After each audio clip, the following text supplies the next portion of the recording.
I don't understand why everyone really likes Goodnight Punpun. Truly, madly, and quite possibly deeply, I was like Punpun by the end of this series. Carrying dead weight. You can see why a lot of people have had visceral reactions to this. This is another Bildungsroman, a coming-of-age story, where over the course of 13 volumes we see our protagonist Punpun grow up. But Punpun isn't like anyone else. In fact, Punpun doesn't see himself as anyone else.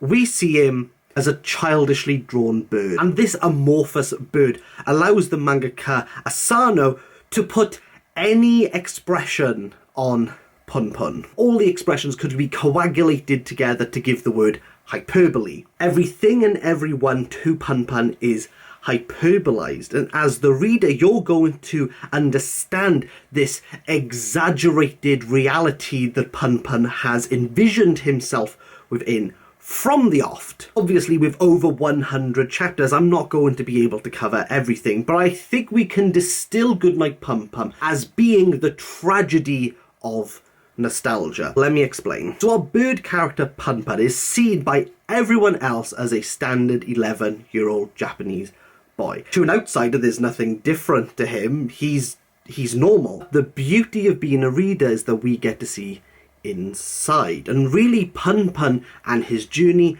and his way of viewing life is all shaped by the adults around him. Younger Punpun sees the adult world as extremely alienating. Even all the actions of the adults are bizarre. How Punpun reacts to the failings, actions and inactions of his mother and father, who have a very tumultuous relationship from the oft. It is violent, it is stark and it is blunt, but it allows for the journey of Punpun to continue. This allows the impactful uncle to enter the story and really sets up the existential dread that Punpun begins to obsess over. Existentialism and nihilism can definitely be read throughout Punpun, and I think it's worth mentioning the character of God, who consistently mocks Punpun, advising that he's a coward, that he's not actually going to do anything with his life. He's not going to do anything to end his life because he's just going to live. While Punpun is grappling with the adult world, his relationship with God, and his familial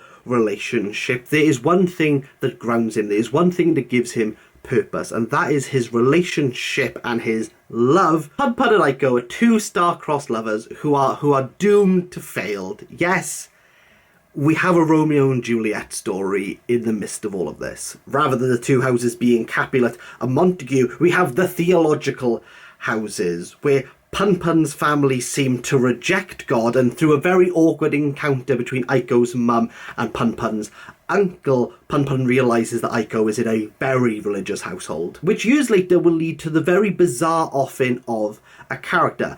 Punpun is not the character you would expect to engage in this act. Punpun, for the most of it, is a shell of a person. He is the most inactive, passive character throughout all of this, which works to emphasise his depression, and this homicidal road just seemed so out of the blue. But there are a lot of things within Goodnight Punpun that are out of the blue. We have Aiko, who semi-Oedipus Rexes Punpun, but she does do a bad job of it. I mentioned before that Punpun is this amorphous figure, but most of the times they made sense to why he was changing from this bird character.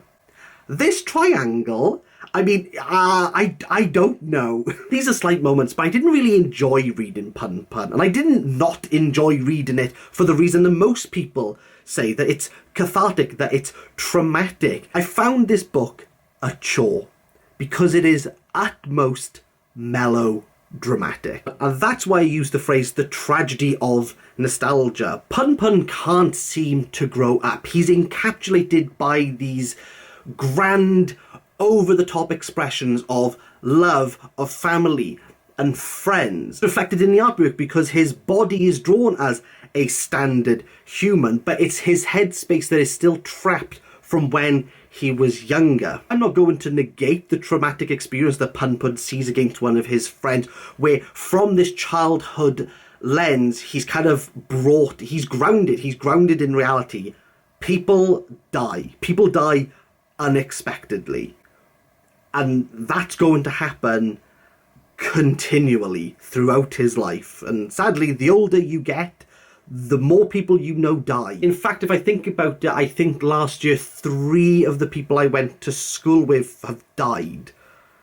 They just died. That's just the way of the world. But the overarching reach of Punpun is melodrama. I don't think it is helped that we are moving between very serious, very contemplative work, while Asano is playing with these cartoonish manners that sometimes work, but for me, most didn't. You know, it's a 4 out of 10 for me. It didn't feel like farce, it didn't feel like parody, but this absurd, surreal mindset and all the alienation set within a very real, down-to-earth storyline. I think it lost its way. I had absolutely no idea about the Pegasus narrative. Can someone explain that to me? Because I didn't get it.